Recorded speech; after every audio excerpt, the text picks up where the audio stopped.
Are you looking for ways to volunteer with the Galveston Bay Foundation from your very own home?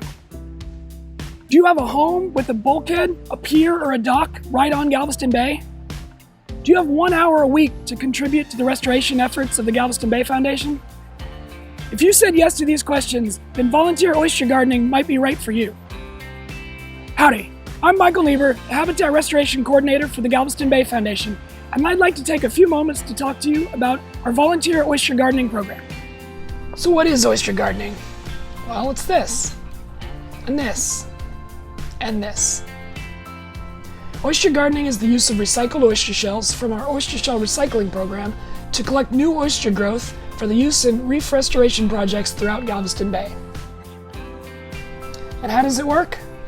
Well, Bayfront homeowners are asked to hang oyster gardens from their docks, piers, or bulkheads during oyster spawning season, which usually runs from late June through November. Once a week, we ask those gardeners to pull those gardens out of the water and rinse off any excess sediment. But be sure to take a moment and investigate all those little critters, such as crabs, fish, and shrimp, who use those microhabitats as a home, and give them a chance to hop back into the bay. Throughout the season, new baby oysters, also called spat, will begin to attach and grow right on the recycled shells. Once the season is over, we will all gather to collect our oyster gardens and show them off to fellow gardeners. We will then count the spat and see just how successful that season was.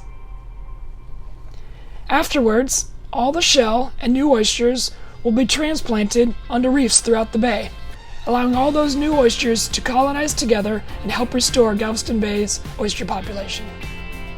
If you're interested, please reach out, and we'd love to have you on board this year.